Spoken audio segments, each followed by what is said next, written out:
saya akan putarkan satu video yang tadi pagi saya sudah putarkan. Kalau yang tadi pagi ikut, nonton sebentar enggak apa-apa ya, cuma 3 menit aja. Yaitu videonya Tuhan Yesus yang diadili di hadapan Pilatus. Dan kata-katanya ini semua sudah ada di Alkitab. Saudara kalau mau lihat di Alkitab itu tertulis di Yohanes pasal 18 ya. Yohanes 18 mulai ayat 33. Jadi ini peristiwa ini dimulai dari Pilatus yang mau menghakimi Tuhan Yesus, tapi sebelum menghakimi Tuhan Yesus, Pilatus ngomong-ngomong dulu kepada Tuhan Yesus secara pribadi. Dan itu dimulai dari Yohanes 18 ayat 33. Pilatus bertanya kepada Tuhan Yesus, "Engkau inikah raja orang Yahudi?" Lalu dijawab ayat 34 oleh Tuhan Yesus, jawab Yesus, "Apakah engkau katakan hal itu dari hatimu sendiri, atau adakah orang lain yang mengatakannya kepada kamu tentang aku?" Lalu Pilatus jawab, "Apakah aku seorang Yahudi?" Nah, itu di ayat 35. Lalu ayat 36 dan jawab, "Kerajaanku bukan dari dunia ini. Ya, jika kerajaanku dari dunia ini, pasti hamba-hambaku telah melawan supaya aku jangan diserahkan kepada orang Yahudi. Tapi kerajaanku bukan dari sini." Ya. Lalu sampai pada akhirnya dari percakapan ini di ayat 38, kata Pilatus kepadanya, "Apakah kebenaran itu?" Ya, apakah kebenaran itu? Karena Tuhan Yesus sebelumnya bilang, jawab Yesus, "Engkau mengatakan bahwa aku adalah raja, untuk itulah aku lahir dan untuk itulah aku datang ke dalam dunia ini, supaya aku memberi kesaksian tentang kebenaran. Setiap orang yang berasal dari kebenaran mendengarkan suaraku." Nah, kata Pilatus kepadanya, "Apakah kebenaran itu?" Nah, ini biar kita lihat bersama videonya.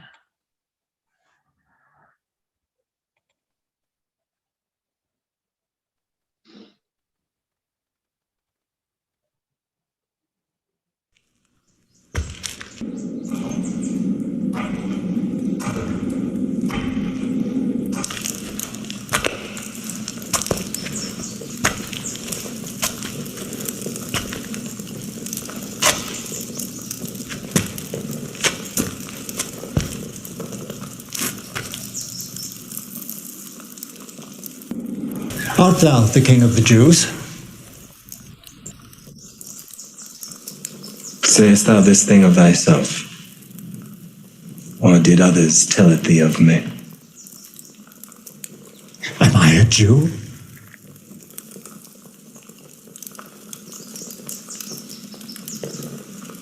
Thine own nation and the chief priests have delivered thee unto me. What hast thou done? My kingdom is not of this world. If my kingdom were of this world, then would my people fight, that I should not be delivered to the Jews. Art thou a king then? Thou sayest that I am a king. To this end was I born, and for this cause came I into the world, that I should bear witness unto the truth. Everyone that is of the truth heareth my voice.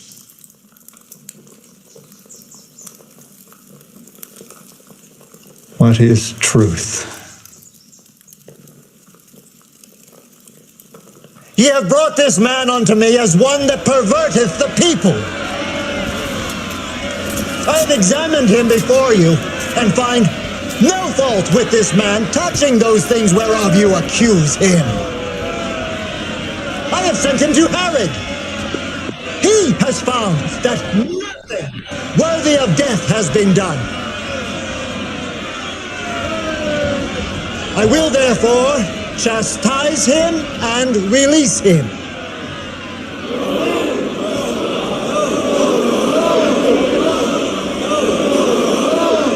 According to your custom, at this time of year, one prisoner shall be released. Barabbas. Free Barabbas.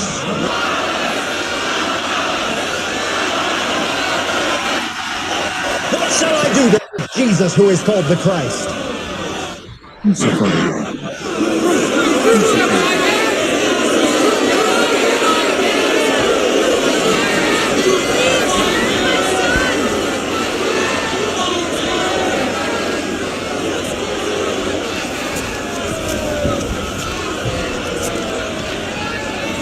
I am innocent of the blood of this just person.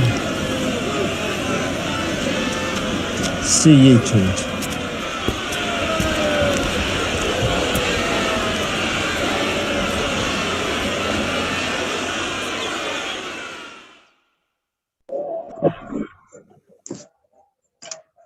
Ya,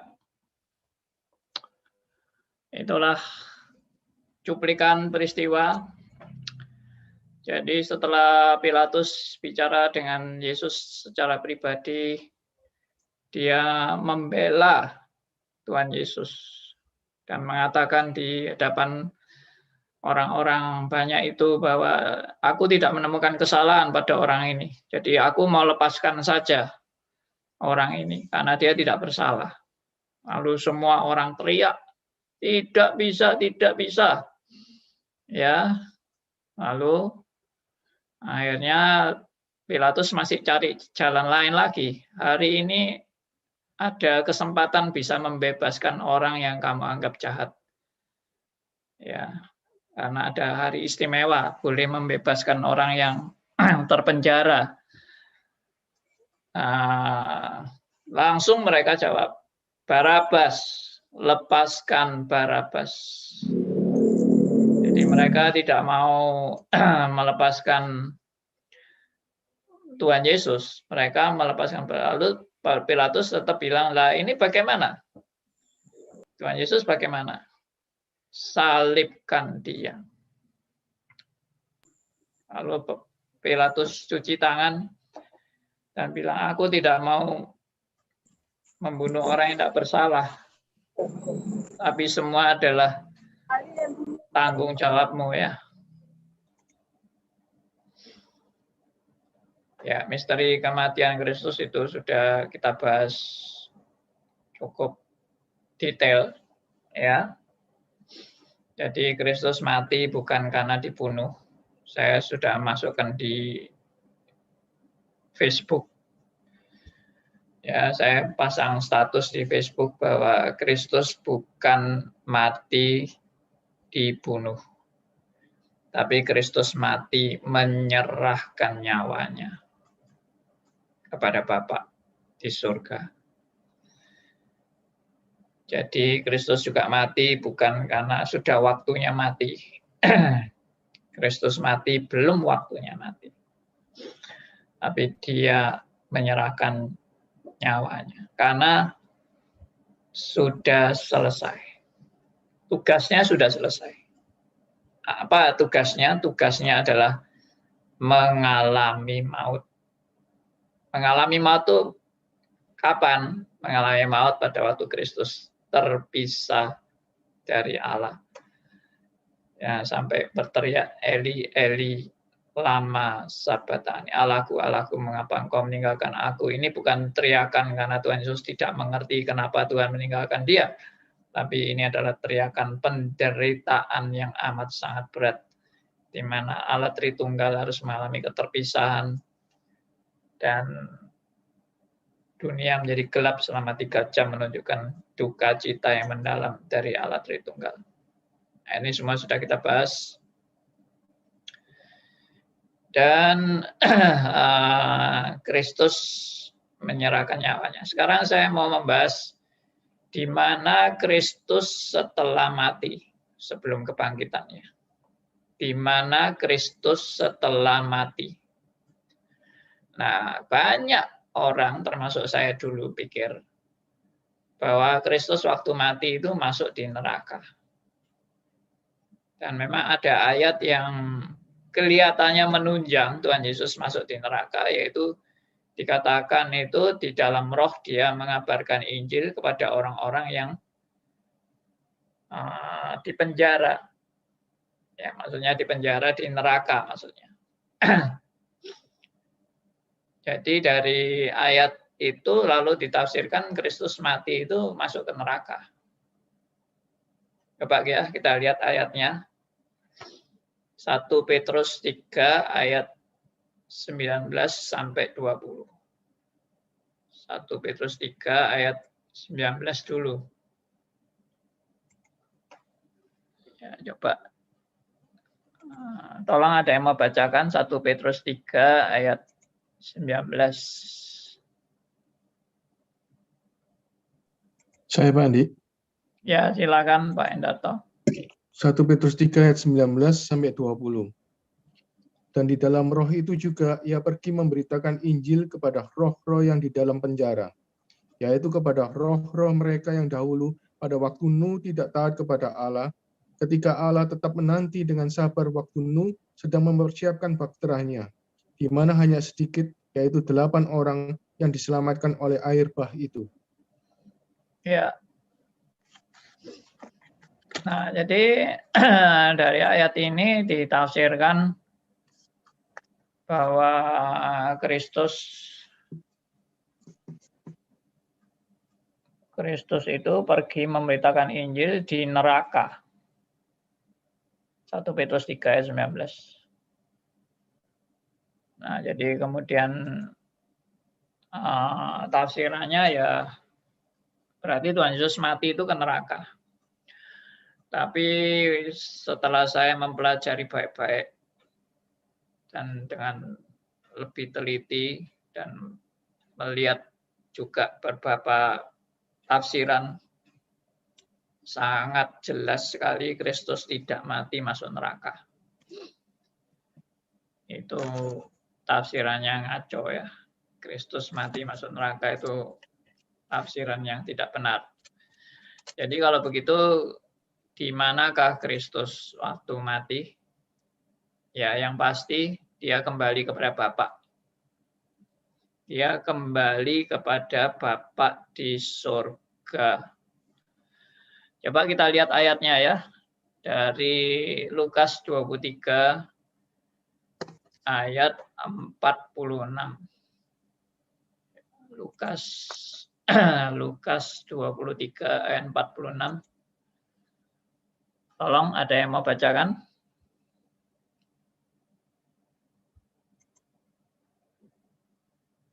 Saya lagi Pak Andi. Silakan. Lukas 23 ayat 46. Lalu Yesus berseru dengan suara nyaring, "Ya Bapa, ke dalam tanganmu kuserahkan nyawaku."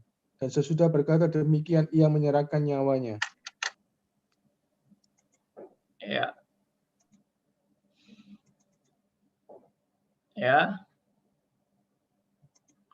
Ya Bapa, ke dalam tanganmu kuserahkan nyawaku. Perhatikan. Ke dalam tanganmu, tangan Bapa, kuserahkan nyawaku. Dan sesudah berkata demikian, ia menyerahkan nyawanya. Jadi jelas Kristus itu menyerahkan nyawanya kepada Bapa, bukan nyawanya masuk neraka, tapi kepada Bapa. Jadi dengan kata lain, Kristus mati kemana? Kembali kepada Bapa. Sudah selesai.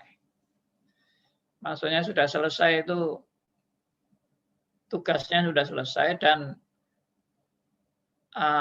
hukuman yang Kristus harus alami, yaitu berpisah dengan Bapa, menanggung akibat dosa, yaitu maut, harus berpisah dengan Bapa. Itu sudah dialami Kristus 3 jam pada waktu dunia gelap, mengalami keterpisahan dengan Bapa. Setelah itu selesai. Kalau selesai ya berarti kan berdamai kembali. sudah dipulihkan kembali hubungan Kristus dengan Bapa. Ya, saya harap ini jelas dan Anda memahami. Oke. Lalu yang kedua, Kristus setelah mati kemana? Ya, saya tadi kan bilang ke Bapa kan.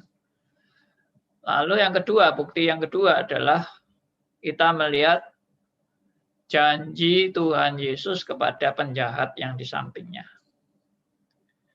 Ya, kita lihat itu tetap pada Lukas, kitab Lukas yang sama, Lukas 23 ayat 43. Ya, Lukas 23 ayat 43.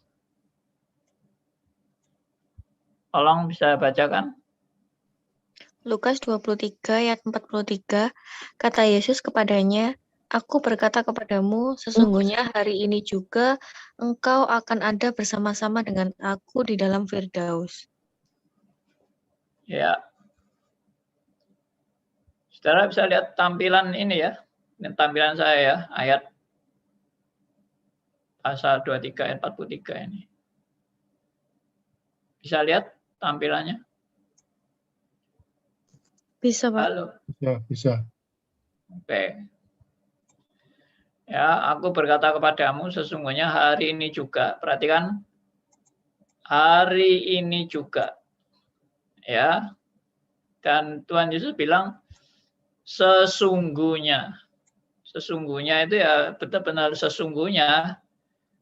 Dan kata sesungguhnya itu mau menunjukkan suatu otoritas. Ya, sesungguhnya hari ini juga engkau akan ada bersama-sama dengan aku di dalam Firdaus. Ya, hari ini juga, bukan besok lusa, bukan sebulan lagi, bukan 3 hari lagi, tapi hari ini juga.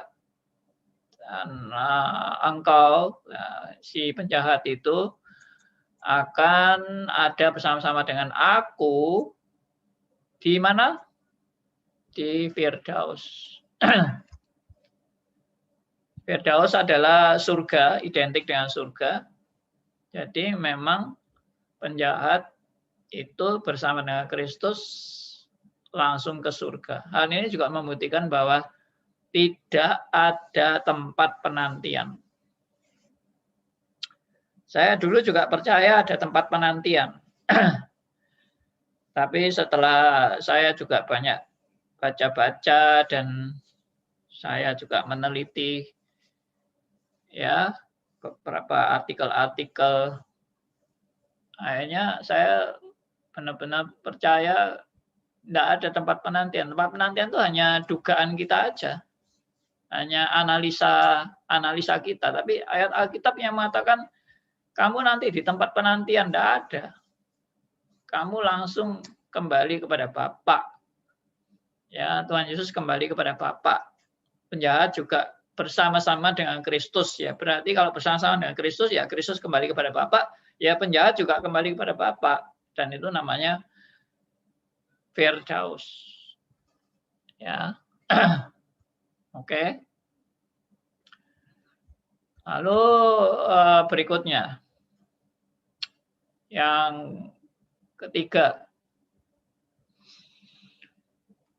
kalau Tuhan Yesus harus masuk neraka, berarti pekerjaan Kristus memang belum selesai, karena Kristus masih harus mengalami hukuman di neraka. Dulu pikiran, ya saya yakin banyak pikiran orang Kristen pada umumnya, memang Kristus memang harus dihukum di neraka. Jadi waktu mati Kristus ke neraka. Tapi itu jelas salah. Jelas salah karena apa? Karena Kristus sendiri yang bilang sudah selesai atau sudah genap. Dalam terjemahan lama disebut sudah genap dan itu lebih bagus. Genap itu berarti semua yang dinubuatkan atau semua yang harus dikerjakan sudah tuntas. It is finished. Ya, bahasa Indonesia bagus, genap. Ya. Oke. Kita bisa lihat itu di Yohanes 19 ayat 30. Ya, coba kita lihat Yohanes 19 ayat 30.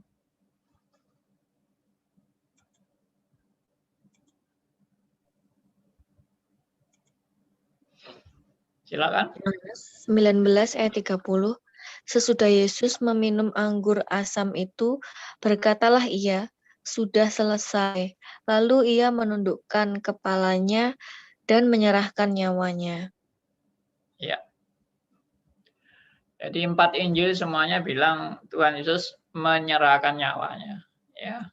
Kata menyerahkan nyawanya ini sudah amat jelas dan tidak perlu diragukan lagi bahwa Kristus dengan kuasanya menyerahkan nyawanya. Dan Kristus dikatakan,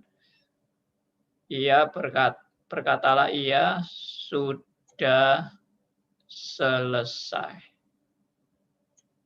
Ya, sudah selesai. Coba lihat terjemahan lama. Nah, ini. Mana ini yang tadi saya ngomong. Maka katanya, sudahlah genap. Ya, bagus ini terjemahannya, sudah genap. Lalu ia menundukkan kepalanya serta menyerahkan rohnya. Ya. Lalu kalau bahasa Inggris, it is finished. Ya, he said, it is finished. Ya. Finish itu sudah masuk ke garis finish. Kalau orang pertandingan itu kan ada garis finish, ya kan?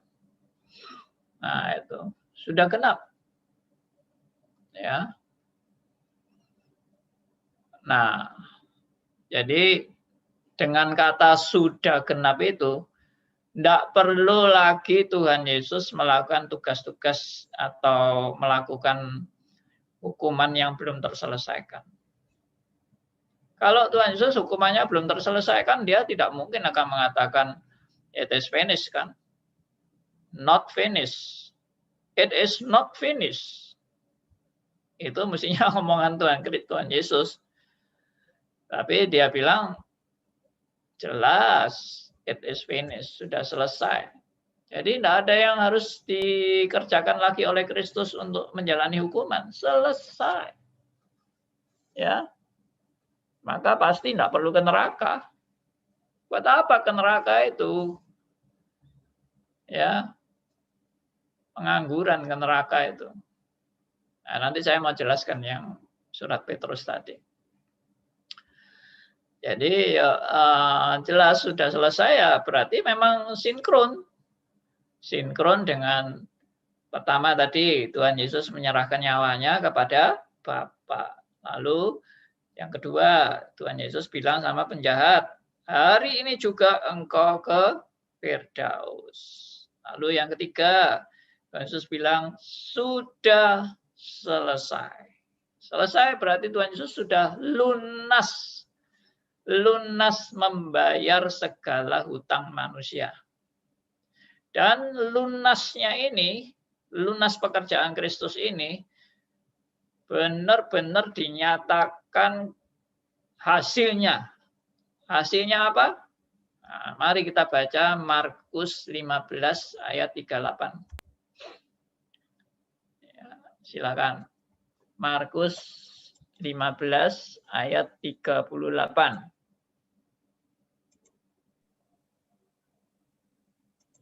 Ketika itu tabir bait suci terbelah dua dari atas sampai ke bawah.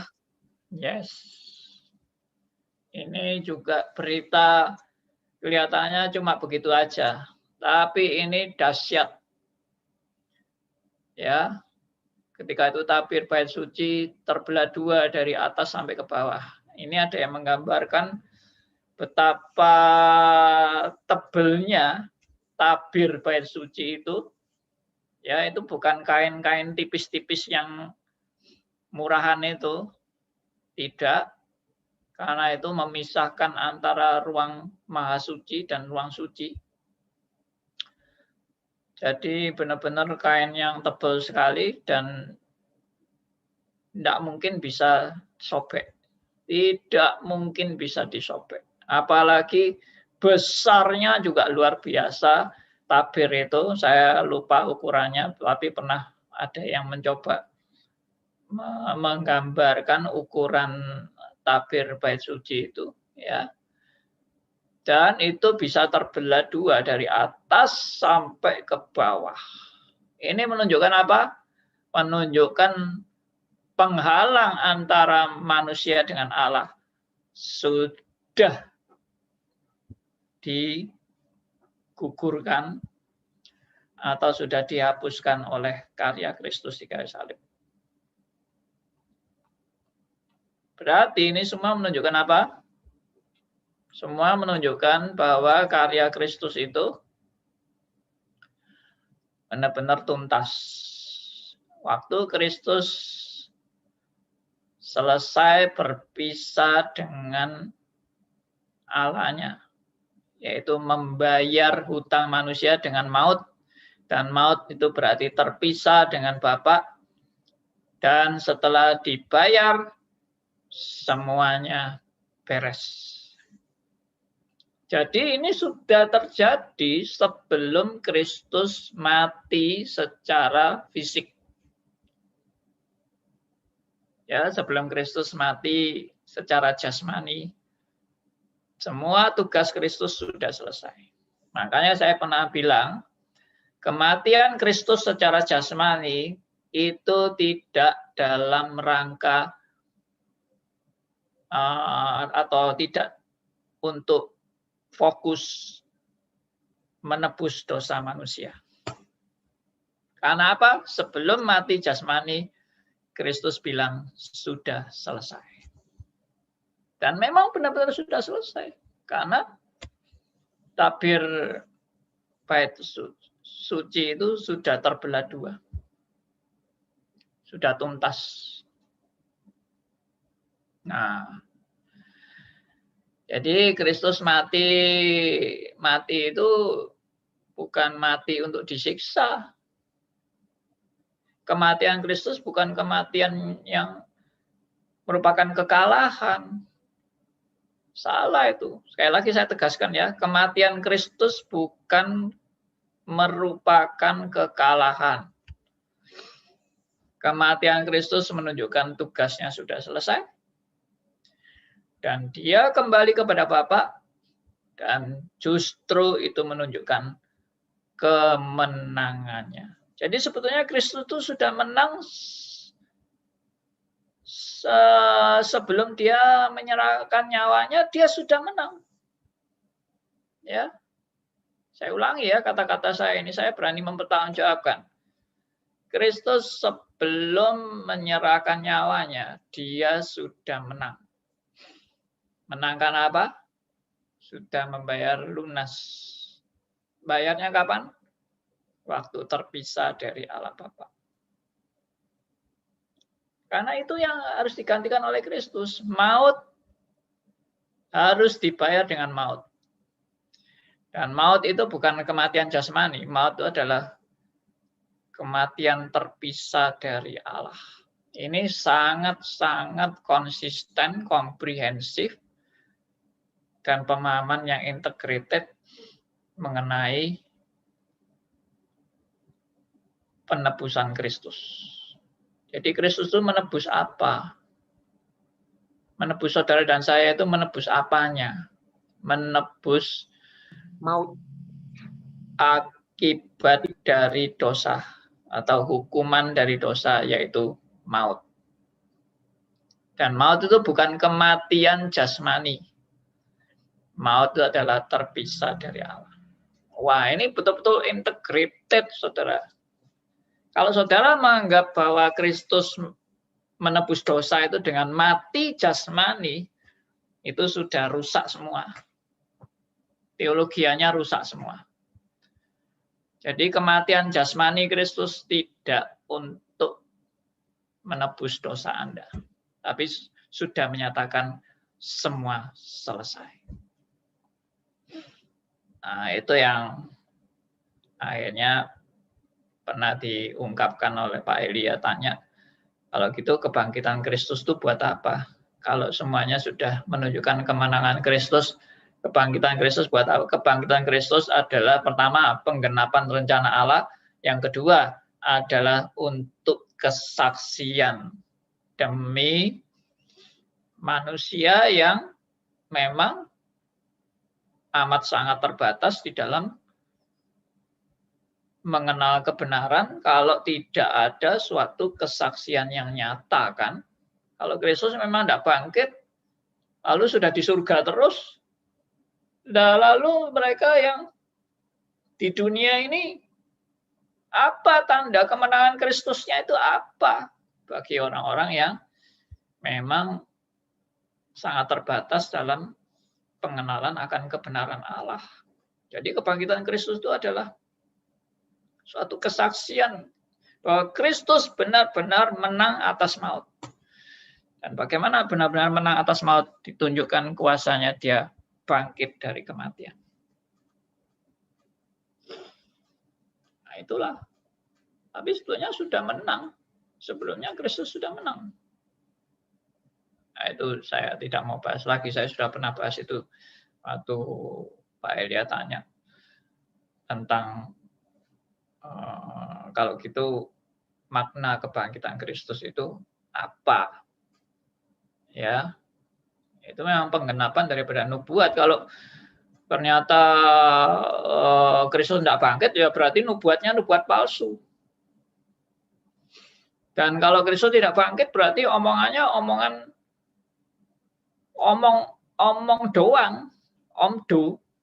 Kristus itu cuma omdu aja. Akhirnya kan tidak menunjukkan bahwa betul-betul penebusan itu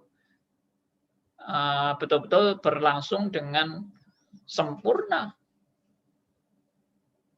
Jadi diragukan semua. Kalau Kristus memang tidak bangkit, itu diragukan semua. Semua karya-karya Kristus diragukan. Karena itu memang perlu. Kebangkitan itu perlu.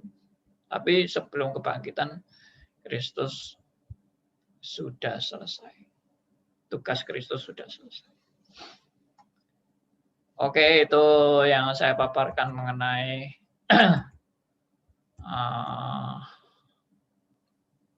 di mana Kristus setelah mati. Nah, sekarang saya mau membahas mengenai Kristus yang dikatakan mengabarkan Injil orang-orang di neraka. Ya, saya mesti lihat waktu dulu ini. Sudah jam 8. Ya, nggak apa-apa, masih ada waktu.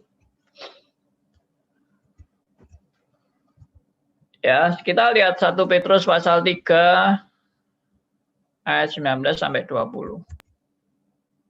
Tadi sudah dibaca, sekarang kita baca lagi. 1 Petrus 3 ayat 19 sampai 20.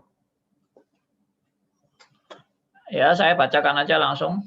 Dan di dalam roh itu, ya, dalam roh itu ia itu Kristus, ya, pergi memberitakan Injil, ya, memberitakan Injil kepada roh-roh yang ada di dalam penjara. Nah, ini ditafsirkan orang-orang di neraka yang di penjara itu, yaitu roh mereka yang dahulu pada waktu Nuh tidak taat kepada Allah, ketika Allah tetap menanti dengan sabar waktu Nuh sedang mempersiapkan baterainya, di mana hanya sedikit, yaitu 8 orang yang diselamatkan oleh arpa itu. Ini memang bisa ditafsirkan macam-macam. Ya, tapi kita harus hati-hati menafsirkannya, yaitu tadi menafsirkan itu harus kontekstual, kontentual, yang tidak mungkin bertentangan dengan ayat-ayat yang lain. Ya, jadi memang Kristus kan sudah dibangkitkan menurut roh, ya. Dibangkitkan menurut roh. Perhatikan ini. Sebab juga Kristus telah mati sekali untuk segala dosa kita, Ia yang benar untuk orang-orang yang tidak benar, supaya Ia membawa kita kepada Allah, dan Ia telah dibunuh dalam keadaannya sebagai manusia, tetapi yang telah dibangkitkan menurut roh. Nah, perhatikan, telah dibangkitkan menurut roh. Roh ini siapa? Roh Kudus ya. Jadi ini juga salah satu bukti bahwa Kristus dibangkitkan oleh Roh Kudus, karena ini nanti saya juga akan jelaskan bahwa siapa yang membangkitkan Kristus, saya sudah pernah memberi penjelasan. Jadi ini salah satu bukti bahwa memang Roh Kudus yang membangkitkan Kristus. Dan di dalam roh itu, yaitu Roh Kudus itu, ya, maksudnya di dalam penyertaan Roh Kudus itu, Ia juga pergi memberitakan Injil kepada roh-roh yang di dalam penjara. Ya. Nah, itu yang tadi saya bilang ini bisa multitafsir.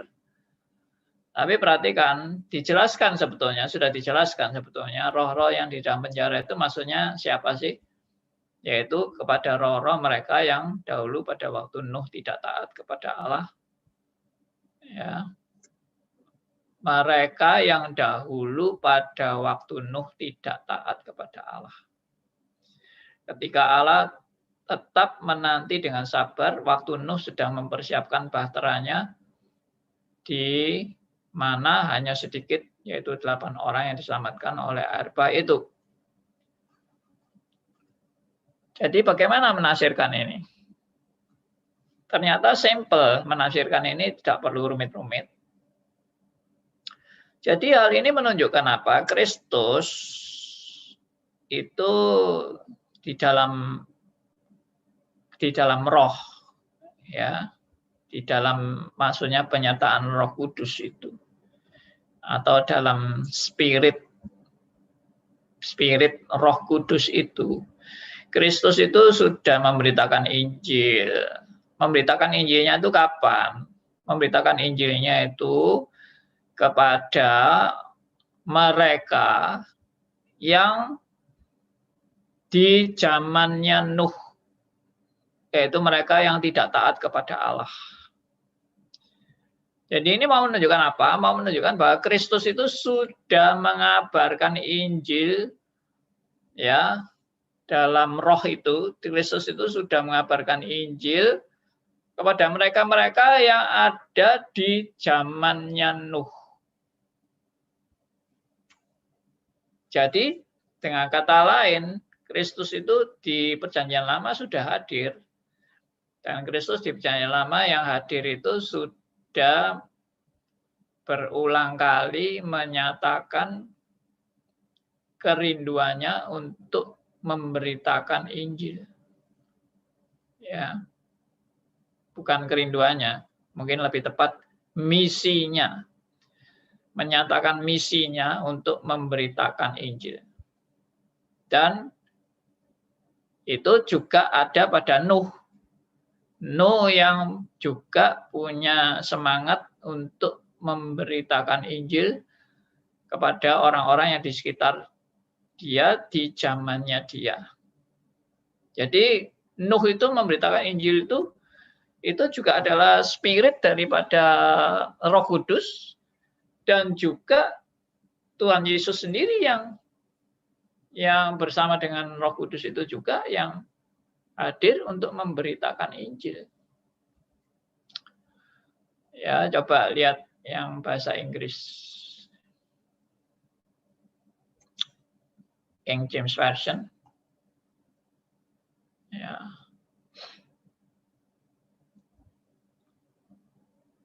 Nah, ini. Being put to death in the flesh, ya, but quickened by the Spirit. Nah, ini perhatikan ini. By which also he went and preached unto the spirits in prison. Ya, ini masa lampau, perhatikan. Which is also he went and preached. Masa apa ini? Masa lampau, bukan waktu dia mati, sedang mati lalu memberitakan Injil. Bukan, ini masa dulu, masa lampau. Ya, unto the spirits in prison, ya, orang-orang yang di penjara. Maksudnya orang-orang di penjara itu orang-orang yang belum di dalam atau tidak di dalam Kristus. Ayat 20, which sometimes were disobedient, ya, yang tidak taat, when once the long suffering of God waited in the days of Noah, ya, dalam penderitaan. Long suffering itu apa?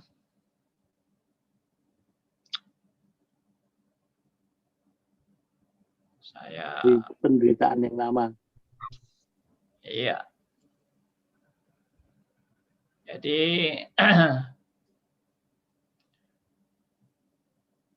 di dalam penderitaan, ya, menunggu di hari-harinya Nuh. Nah, jadi Nuh ini dalam segala penderitaan yang begitu lama, dia menunggu juga orang-orang ini supaya bertobat. Nah, di situ Kristus juga memberitakan Injil kepada mereka di zamannya Nuh. Jadi tidak ada sama sekali kesan Kristus masuk neraka. Ini tidak untuk ditafsirkan bahwa Kristus itu di neraka. Tidak, ini Kristus memberitakan Injil di zamannya Nuh, di mana orang-orang waktu itu keras hati dan tidak mau bertobat. Oke, itu penjelasan saya tentang ayat 1 Petrus 3 ayat 18 sampai 20 ini. Ya, memang ini tidak mudah menafsirkan ini, tapi kalau kita konsisten dengan seluruh perkataan-perkataan Kristus dan juga seluruh Alkitab, mengabarkan Injil di neraka itu sudah tidak mungkin.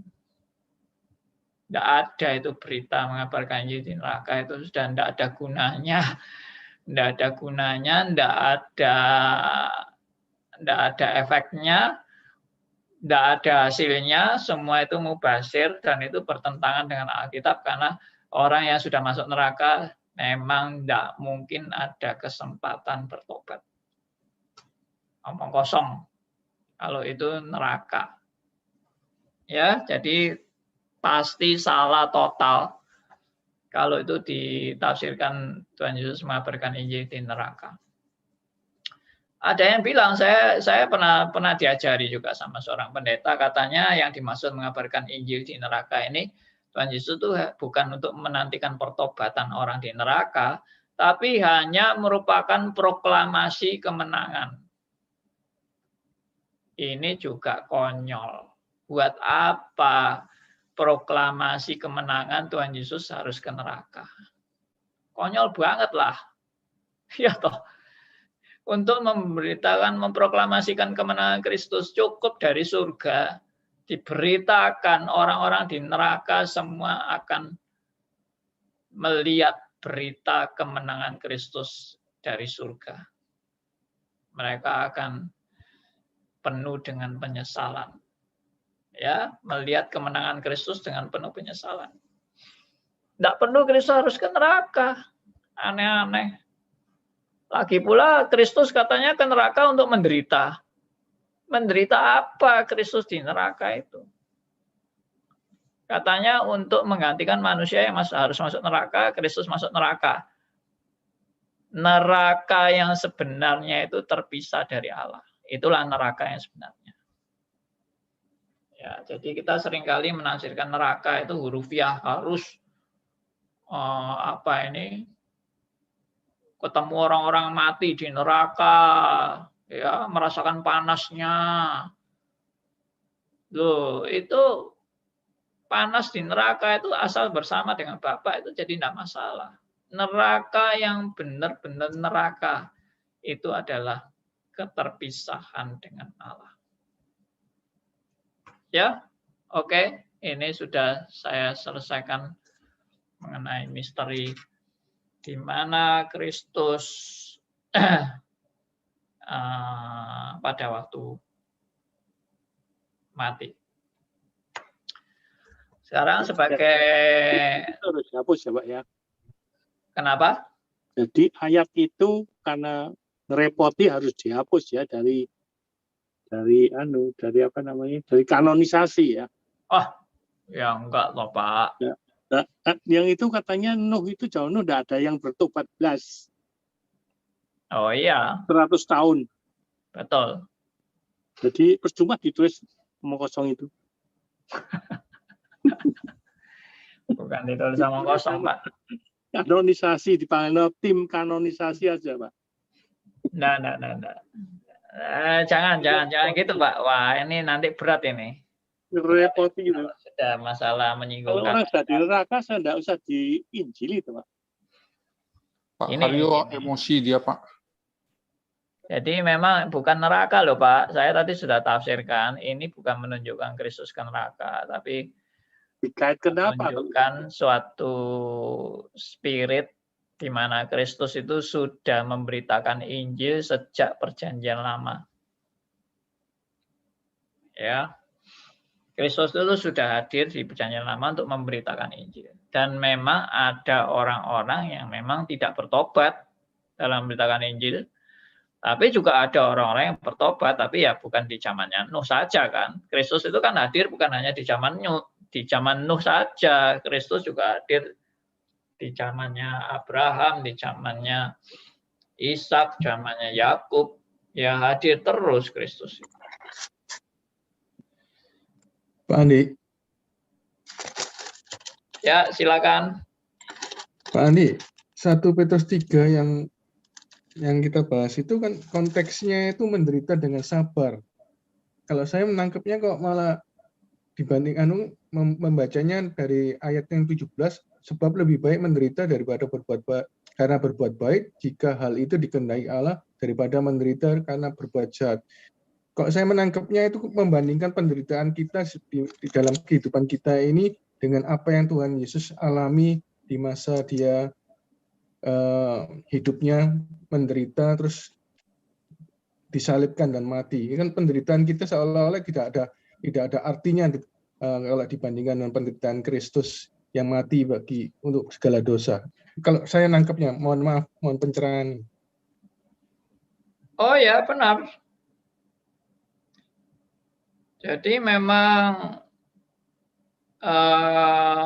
kalau itu bagian daripada Kristus memberitakan Injil itu kan tadi ada kata long suffering itu kan, penderitaan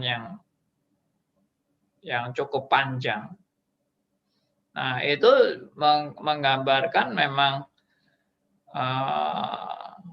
Kristus pun juga menderita di dalam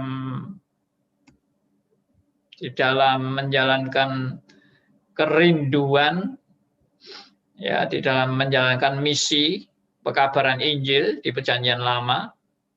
Nah, itu. Ya, coba sebentar ya.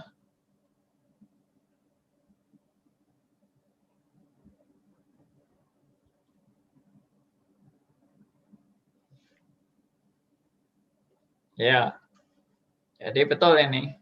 Konteksnya memang konteks penderitaan. Dan Kristus dikatakan telah mati sekali untuk segala dosa kita. Ia yang benar untuk orang yang tidak benar. Supaya ia membawa kita kepada Allah. Ia yang telah dibunuh dalam keadaannya sebagai manusia, tapi yang telah dibangkitkan menurut roh. Nah itu.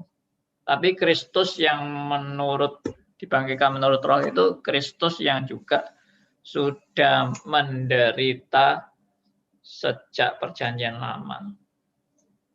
Dalam menantikan dengan sabar pertobatan orang-orang yang percaya. Nah, jadi memang dalam dalam mengabarkan Injil itu ada orang-orang yang tidak percaya, ada orang-orang yang percaya. Dan orang-orang yang percaya itu, ya seperti Nuh itu kan akhirnya juga percaya Nuh itu. Jadi Nuh itu juga hasil daripada pekerjaan Roh Kudus yang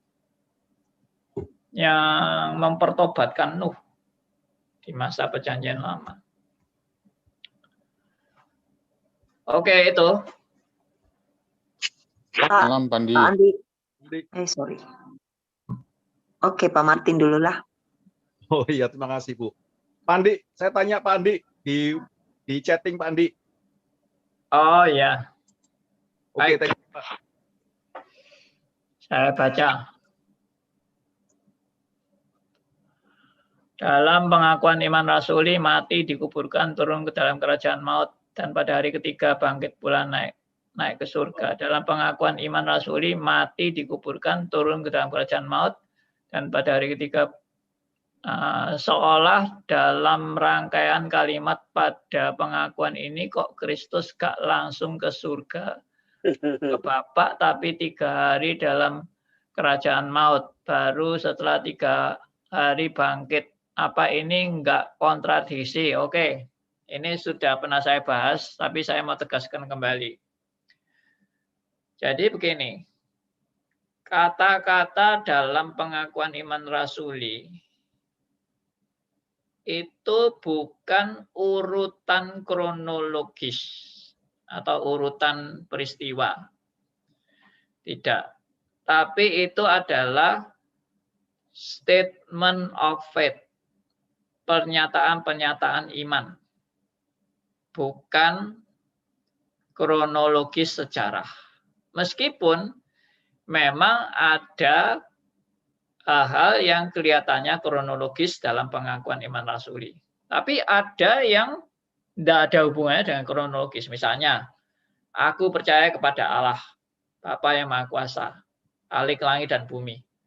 Nah, ini kan bukan kronologis, ini adalah statement of faith. Ya. Dan kepada Yesus Kristus, anaknya yang tunggal Tuhan kita. Ya. Yang lahir dari anak darah Maria, menderita sengsara. Nah, ini kelihatannya ada kronologisnya ini. Menderita sengsara di bawah pemerintahan Pontius Pilatus. Nah, tapi sekali lagi ini bukan peristiwa. Ini adalah pengakuan iman. Maka lalu disebutkan di sini tadi apa ini? Dikuburkan, mati, dikuburkan, turun ke dalam kerajaan maut. Nah, perhatikan. Mati, dikuburkan, ini juga pengakuan-pengakuan. Lalu turun ke dalam kerajaan maut, itu juga pengakuan. Tapi tidak berarti harus urutan. Nah, jadi pengakuan iman rasuli adalah suatu pernyataan pengakuan yang tidak bersifat kronologis. Itu jawabannya. Jadi kalau gitu Tuhan Yesus mati,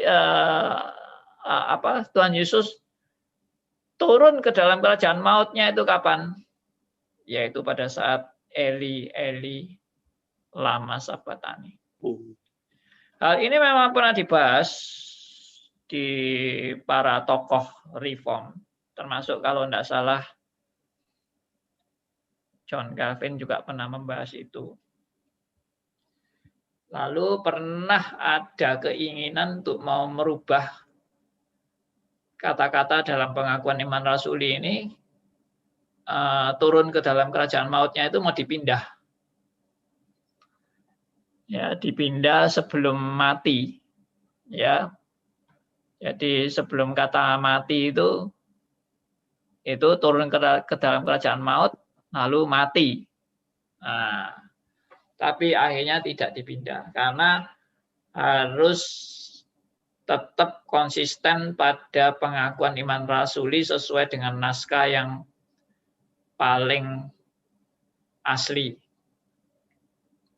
Jadi tidak boleh dirubah. Nah, jadi penjelasannya yaitu tadi bahwa memang pengakuan iman rasuli tidak berkenaan dengan urutan peristiwa. Andi. Ya.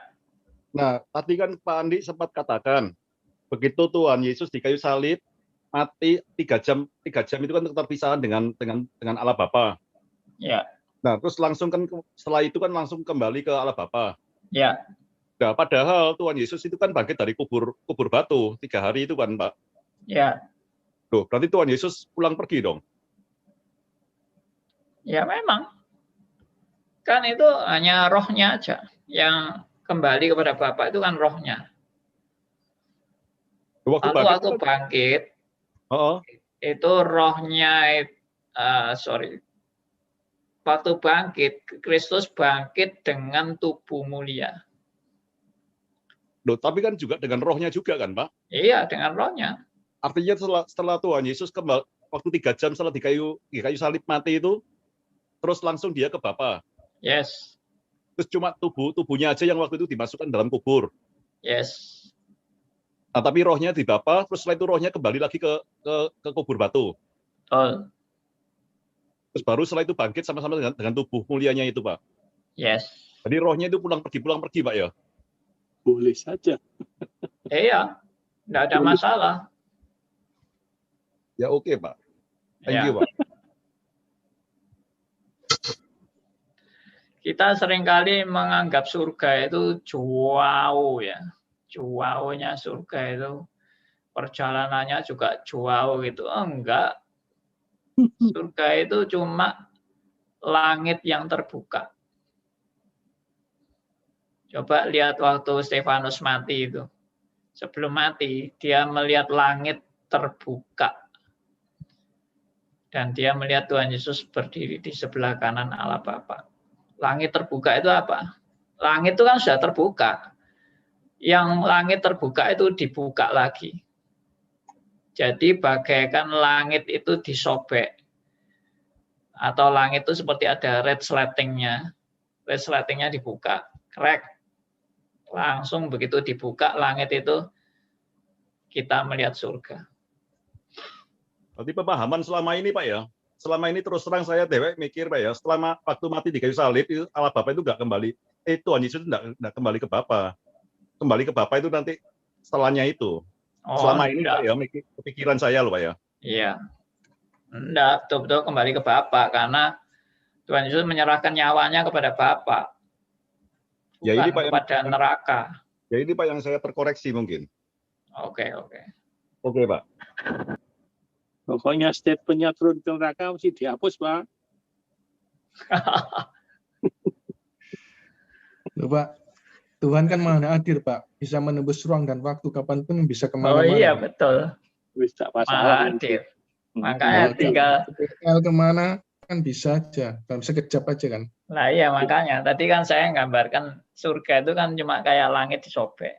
Nggak usah langit disobek lah. Surga itu kayak ruangan kita disobek ini. Ruangan kita yang sekarang ini disobek. Langsung surga itu sudah dimensi yang berbeda dengan kita. Ya, dimensi surga itu adalah suatu dimensi yang berbeda dengan kita. Yang enggak tahu itu dimensi ke-4, ke-5, atau ke-6.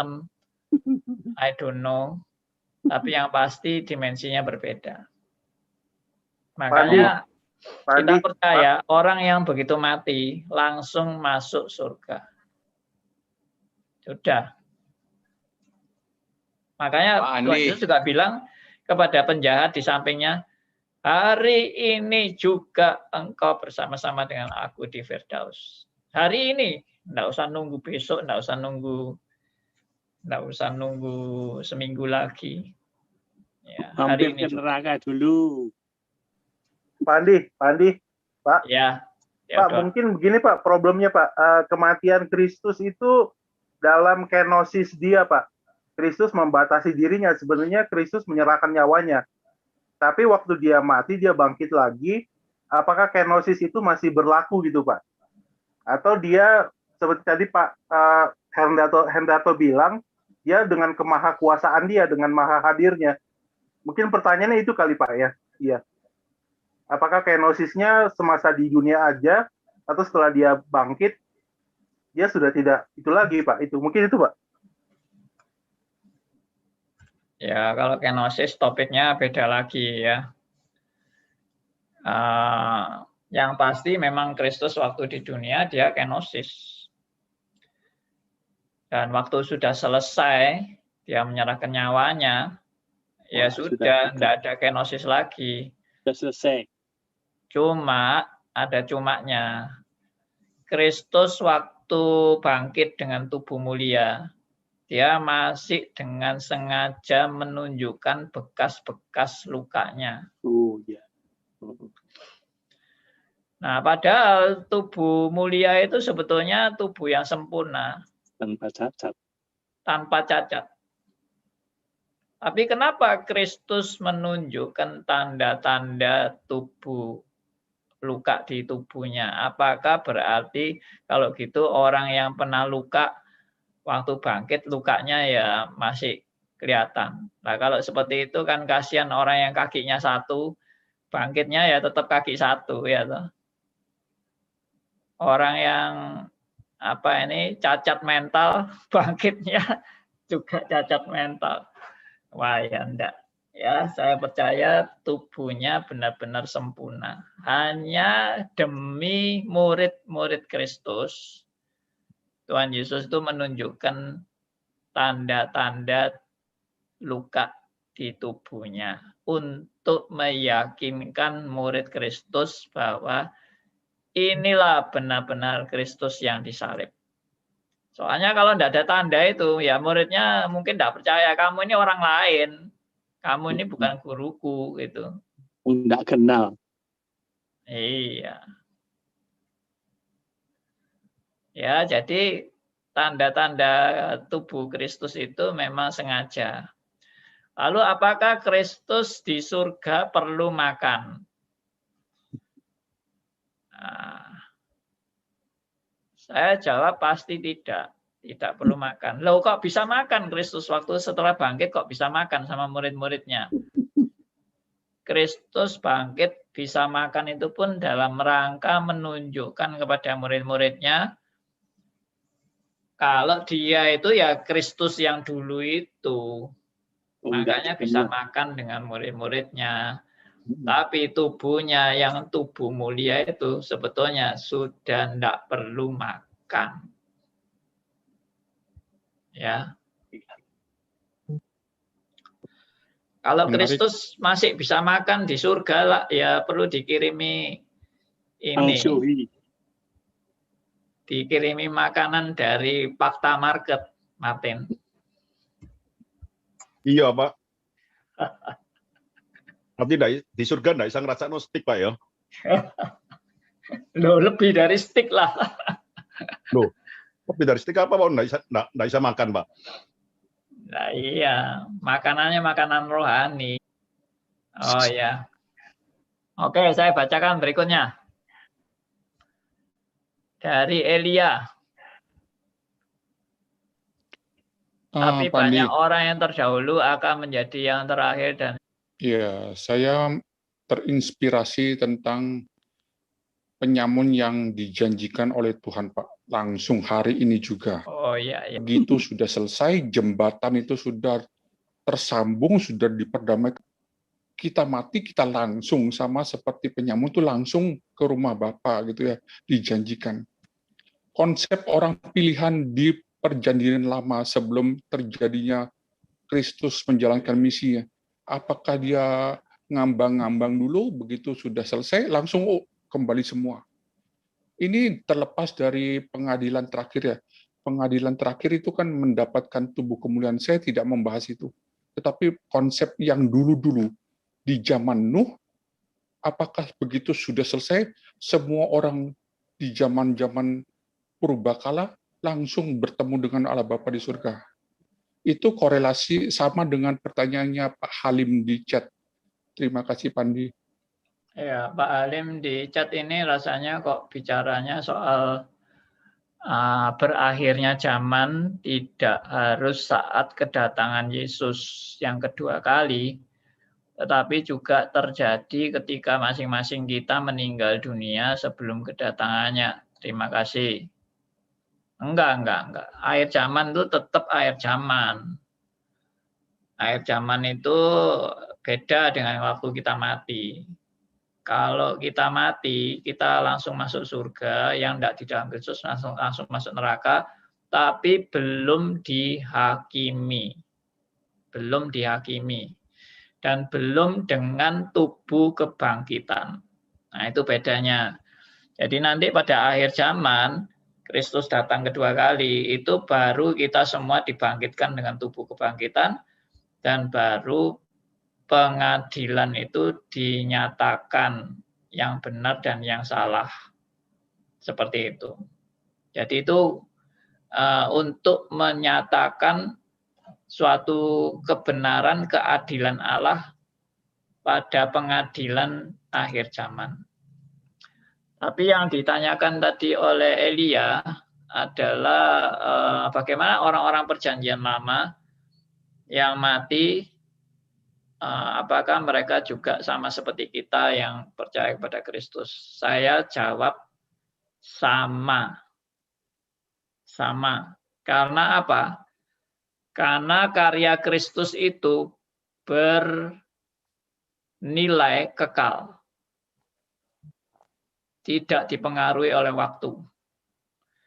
Jadi meskipun Kristus belum menggenapi penebusan dosa, karya penebusan dosa, tapi orang-orang perjanjian lama yang sudah percaya kepada Kristus itu diberlakukan dalam waktu surut.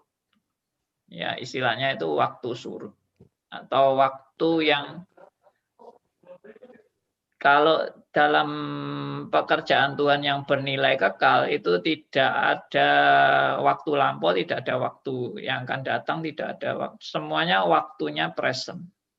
Untuk karya Kristus berlaku menjangkau seluruh waktu. Nah, itulah yang saya berani menegaskan bahwa orang perjanjian lama pun juga sama dengan kita. Berarti pada saat sudah selesai, mereka juga rampung masuk surga, kan begitu ya, kurang lebih. Mereka sebelum Kristus berkarya pun mereka sudah masuk surga. Oh, oke. Ya. Jadi sudah selesai pada masanya mereka sendiri gitu ya? Iya. Jadi karya Kristus yang sudah selesai itu berlaku sejak perjanjian lama sampai kedatangan Kristus yang kedua kali. Karena tidak ada waktu. Karya Kristus itu tanpa waktu. Tanpa waktu berarti mencakup semua dari zaman Adam dan Hawa sampai kedatangan Kristus yang kedua kalinya. Semuanya terhisap. Saya pakai istilah terhisap. Semua terhisap dalam karya Kristus di kayu salib. Baik perjanjian lama, baik perjanjian baru, semuanya terhisap. Kalau Elia pernah lihat film-film itu yang fantasi ya, film fantasi yang orang masuk mesin waktu. Saya bisa sekarang masuk mesin waktu, lalu saya tahu-tahu hidup di zaman abad keempat misalnya begitu. Nah, saya bisa hadir di zaman abad keempat, saya bisa hadir di waktu yang akan datang, ya 100 tahun lagi, dan seterusnya. Tapi semuanya ini berlaku bagi saya sekarang. Nah, itu memang itu khayal ya, itu film-film khayal yang tidak mungkin terjadi. Tapi untuk Kristus itu bukan khayal. Makanya tadi saya bilang Kristus di perjanjian lama pun sudah hadir. Karena Kristus tidak bergantung pada waktu. Itu. Saya mau kembali kepada kalau saya ada di zaman Daud misalnya gitu ya. Ya. Saya mati, saya sudah langsung ke surga. Iya. Karena karya Kristus di kayu salib pada tahun 0 itu, misalnya tahun 0 ya. karya Kristus itu tahun 0, itu sudah terhisap di dalam zamannya Daud. Oke, berarti semua termasuk siapa tuh? Si Habel gitu ya Pak ya? Ya. Waktu dia mati dia langsung ke surga?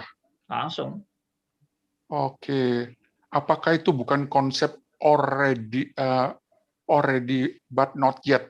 Yet-nya adalah setelah Yesus menggenapin baru betul-betul yet.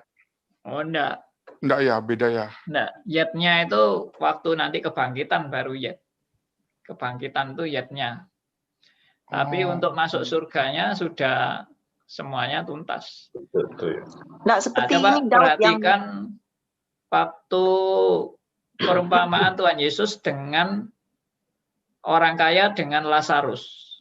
Ya kan? Ya, betul. Nah, waktu itu Lazarus berada di mana? Firdaus. Dengan pangkuan Abraham. Pangkuan Abraham. Nah, berarti Abraham sudah sama Lazarus ketemu. Oh iya. Sudah di sorga ya Pak ya. Iya. ini seperti pernyataan Daud yang mengatakan bahwa 1000 tahun itu sama seperti satu hari bagi Tuhan gitu. Itu Pak maksudnya Daud. Konsepnya beda tuh Ci. Ya, Saya itu waktu yang memang beda antara waktu surga dan waktu kita beda. Iya, maksudnya di sini Daud setelah menyatakan bahwa waktu Tuhan dengan waktu kita itu beda. Kita merasa 1000 tahun, tapi waktu Tuhan itu sama seperti satu hari gitu. Jadi ya, ada tapi lebih dari itu. Lebih dari itu ya. Lebih Makanya ini dari ada itu. konsepnya sedikit ya Pak Andi gitu. Maksudnya bahwa memang orang yang seperti mereka tanya kok perjanjian lama bisa gitu, karena memang itu tidak ada batas waktunya untuk Tuhan gitu. Ya, waktu Tuhan itu selalu present. Present ya. Oke. Sekarang pertanyaan berikutnya dari Irwan. Pak Andi, bagaimana dengan Yunus yang berdoa dari perut ikan jika tidak ada kesempatan setelah kematian? Loh, Yunus masuk perut ikan itu tidak mati loh. Iya kan?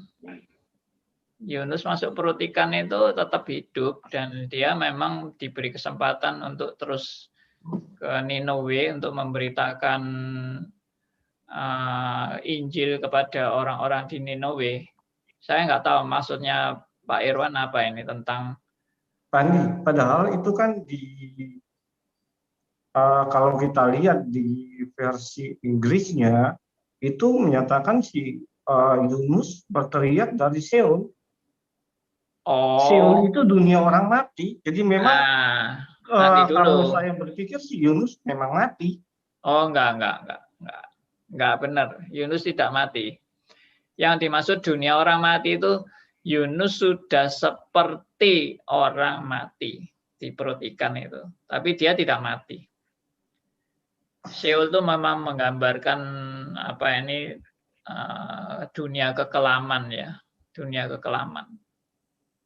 Kalau begitu Pandi, bersangkut paut dengan Tuhan Yesus sendiri, dia mengatakan bahwa ketika orang Farisi bertanya bagaimana dengan Mesias, ketika mereka minta tanda, itu Yesus sendiri menyatakan bahwa tidak ada tanda untuk mereka kecuali tanda Yunus. Ya sama seperti ketika Mesias itu mati dan bangkit, mestinya kalau dilihat dari comparable-nya, Yunus pun pasti mati kemudian dibangkitkan. Oh enggak. Itu yang digambarkan kan Yunus dalam perut ikan 3 hari 3 malam, ya kan? Yang digambarkan itu 3 hari 3 malam Yunus di perut ikan memang sudah kayak orang yang dalam kematian. Tapi tidak pernah ada indikasi atau berita Yunus benar-benar mati, itu tidak ada. Tidak mungkin itu. Karena Yunus bisa berdoa kok. Ya itu Pandi, makanya kalau Yunus bisa berdoa, sedangkan setelah kematian tidak ada lagi kontak dengan Allah, setelah di Seol. Tunggu. tidak ada Orang kontak. mati di mana yang tidak ada kontak dengan Allah itu? Dalam arti kata kalau di Seol ya, atau di neraka, dalam arti kata bahwa tidak ada lagi kesempatan, dan Yunus berteriak itu didengar sama Allah. Ya, itu bukan di Kemudian neraka. Bukan di neraka, Irwan. Tidak ada indikasi Yunus benar-benar mati di neraka, itu tidak ada. Kita tidak pernah mengatakan Yunus bangkit. Ya, betul memang. Dan ikan itu hanya membuang Yunus ke darat.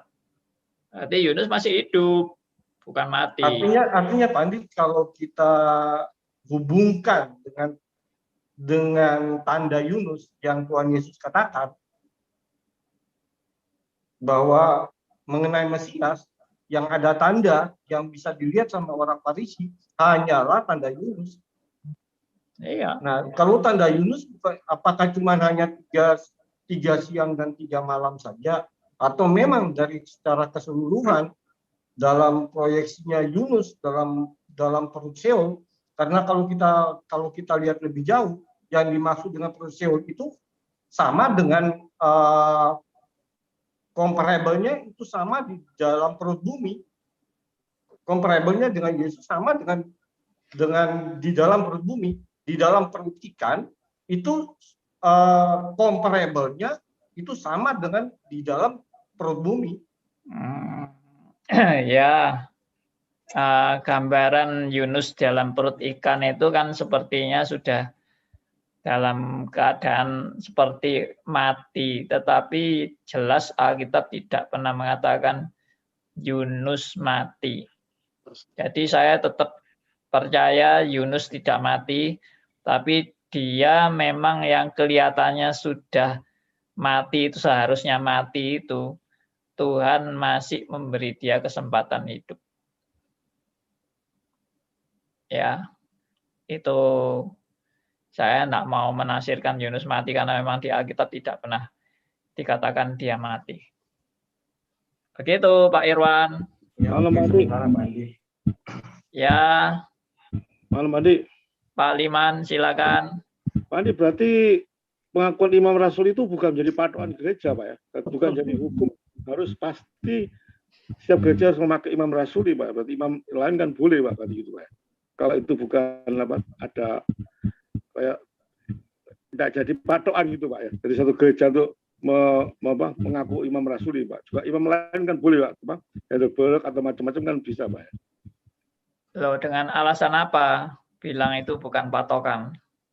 Itu di gereja saya itu kan tidak patokan, jadi dia memakai imamnya sendiri, Pak. Jadi mendeklar declare faith-nya tuh dia karena sendiri, Pak. Di mana? Jadi dia punyanya di Exodus itu dia pakai declare Exodus sendiri tuh, Pak. Declare faith-nya sendiri dia. Persis kata-katanya ya teratur gitu, Pak. Nggak menyimpang dari kesalahan rasanya. Apa boleh itu, Pak? Bukan patokan yang aku bilang gitu tanya. Ya, kalau kita mengakui sejarah gereja dan kita juga mengakui patokan ajaran kita adalah ajaran para rasul, ya toh, itu para nabi, para rasul dan Kristus Yesus sebagai batu penjuru. Ya, memang harus ikut dalam pengakuan seluruh gereja yang menyatakan bahwa pengakuan iman rasul itu memang pengakuan yang paling kuno dan paling solid dalam mencakup keseluruhan ajaran gereja, meskipun itu hanya garis besarnya saja. Ya, kalau menurut saya lebih baik kita ikuti saja pengakuan iman rasuli daripada merubah-rubah. Nanti kalau semua mau merubah, siapa yang bertanggung jawab untuk menjaga itu tetap konsisten? Kalau misalnya saya bilang, oh ya enggak apa-apa, mau rubah ya rubah naik. Akhirnya semua gereja mau ngerubah mau-maunya sendiri, ya itu akibatnya kacau balau. Jadi menurut saya lebih aman tidak dirubah. Seperti contohnya tadi John Calvin dengan teman-teman dari tokoh-tokoh reform, ada yang pernah ingin mau merubah pengakuan iman rasuli, tapi akhirnya kembali kepada pengakuan iman rasuli. Jadi itu menurut saya itu jauh lebih bagus daripada nanti kalau sudah dirubah sekali, semua mau merubah. Nggak, maksud saya di gereja itu imam rasul bukan jadi satu keharusan dia pakai imam Anastasius, imam apa, imam pengakuan apa gitu Pak. Jadi imam rasul itu kadang-kadang gitu dipakai sekali, tapi lama. Ya, enggak apa. Maksud saya pokoknya enggak dirubah, ya kan? Kalau sekali-sekali pakai pengakuan Athanasius, saya juga pernah pakai pengakuan iman Athanasius, ya, karena itu juga pengakuan iman yang berdasarkan juga pengakuan iman rasuli. Pak, tadi yang 1 Petrus 3 itu Pak, itu dipakai sama Andreas Samudra penginjilan orang mati itu betul apa enggak dia memakai ayat itu Pak? Ya pasti salah lah. Oh itu doktrinnya ngaco. Itu kan doa untuk orang mati itu. Andreas Samudra itu. Gerakan DOM, doa untuk orang mati. Oke, sudah kurang 2 menit, saudara-saudara. Puji Tuhan. Pak Andi. Ya, Pak Kegi. Pak Andi. Ya, saya mau tanya itu di GKRI Golgota kok nggak ngaku iman rasuli dan juga doa Bapak kami. Dia nggak mau. I don't know. Padahal kan orang reform. Silakan tanya sama gembalanya, Pak.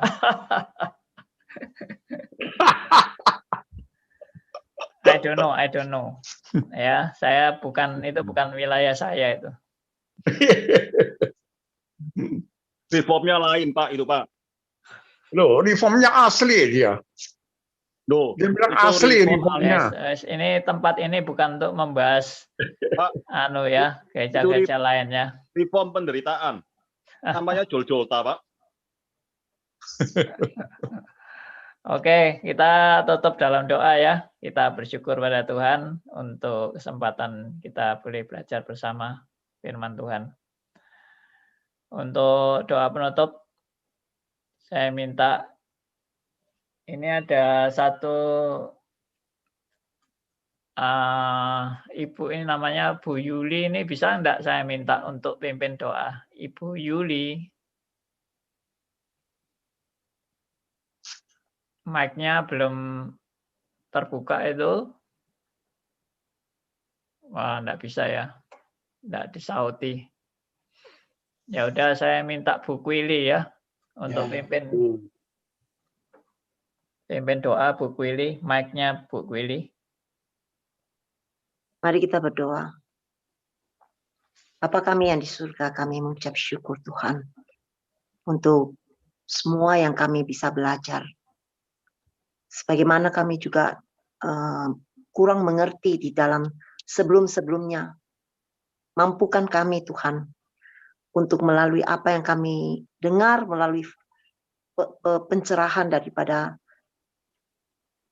melalui Bapak Andi ini, kita merenungkannya dan juga kembali melihat bahwa memang kami tidak layak untuk menerima semuanya itu. Karena Engkau lah yang tertikam oleh karena pemberontakan kita. Dan juga diremukkan oleh karena kejahatan kita. Dan karena keselamatan kita lah Tuhan, Engkau menanggung semuanya itu bagi kita. Biarlah kita juga belajar sebagai anak-anak Tuhan. Bukan hanya mau mendengar, tetapi kami juga mau belajar dan merenungkan dan menghafal firman-Mu sebagai di dalam kehidupan kami kita bisa belajar berdoa. Sehingga keakuan dan keegosentrian kami itu belajar, Tuhan, kita juga persembahkan kepadamu.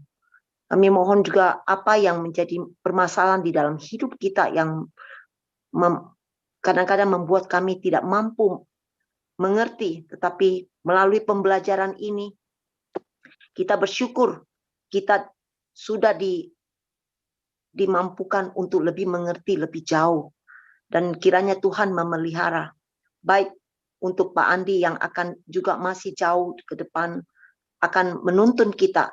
Kiranya Tuhan juga yang memberikan kekuatan di dalam kehidupan dan juga keluarga, sehingga semuanya itu bisa terjadi sesuai dengan kehendak dan rencana-Mu. Kami menyerahkan juga setiap kami, Tuhan, bahwa apapun yang kita lakukan, agar kita tidak lupa, baik kita makan, minum, ataupun kita mengerjakan sesuatu, kita tidak lupa bahwa kita kerjakan itu untuk kemuliaan bagi Tuhan. Terpujilah nama-Mu, di dalam nama Yesus kami berdoa. Amin.